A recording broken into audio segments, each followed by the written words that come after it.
Hello दोस्तों। क्या आपको कभी ऐसा लगा है कि आपने कोई काम सिर्फ इसलिए नहीं किया क्योंकि आपको डर लग रहा था? डर जो था तो आपके मन में, पर इतना बड़ा बन गया कि आपने कोशिश ही नहीं की।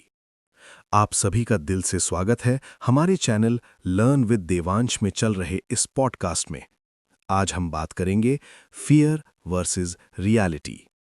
डर और हकीकत की इस लड़ाई को समझने के लिए आज की कहानी आपको अंदर तक झकझोर देगी।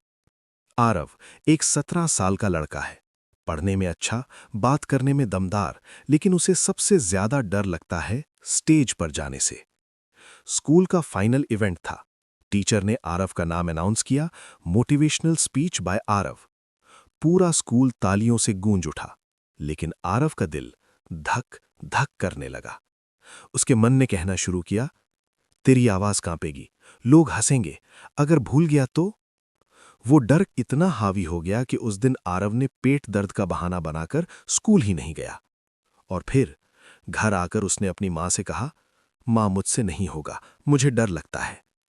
मां मुस्कुराई और बोली, डर तो मुझे भी लगा था जब पहली बार तुम्हें स्कूल भेजा था, पर सच्चाई ये थी कि तुम हंसते हुए वापस आए थे। डर क्या है? डर एक नेचुरल सिग्नल है कि हम किसी अनजानी चीज की तरफ बढ़ रहे हैं। पर दिक्कत तब होती है जब हम डर को हकीकत मान लेते हैं। डर कहता है तू नहीं कर पाएगा, हकीकत कहती है तू कोशिश करेगा और वही काफी है। डर हमारे दिमाग में वर्स्ट केस सिनेरियो खींचता है। वो हमें इमेजिनेशन की दुनिया में ले जाता है जहां हर कोई हंस रहा होता है, हम गिर जाते हैं, सब बिगड़ जाता है। पर क्या सच में ऐसा होता है? 80% डर कभी सच होते ही नहीं है। डर हमें कैसे धोखा देता है? ये छोटी असफलताओं को सर्वनाश बनाकर दिखाता है। ये सोचने नहीं देता, सिर्फ भागने का इशारा करता है। और सबसे बड़ा धोखा, ये हमें हमारे ही सपनों से दूर कर देता है। आरव ने क्या सीखा? एक दिन उसने वही स्पीच अकेले मिरर के सामने दी। धीरे धीरे आत्मविश्वास आया। अगले साल जब स्टेज पर गया, आवाज थोड़ी कांपी, पर उसने पूरा बोला। लोगों ने तालियां बजाईं। तब आरव ने पहली बार समझा कि डर और हकीकत में बहुत फर्क होता है। डर को पहचाने, भगाएं नहीं। 1, डर को नाम दें। अपने डर से बात करें, तू कौन है, तू मुझे किससे डरा रहा है। जब आप डर की भाषा समझने लगते हैं, वो कमजोर होने लगता है। 2, डर को लिखें और तर्क लगाएं। कागज पर डर लिखिए, अगर मैं ये करूं तो क्या हो सकता है। फिर सच्चाई सोचिए, क्या ये सच में होगा। 3, इमेजिनेशन को एक्शन में बदलिए। जो आप सोच रहे हैं उसे थोड़ा थोड़ा करके करने की कोशिश कीजिए। Practice your fear, bar bar.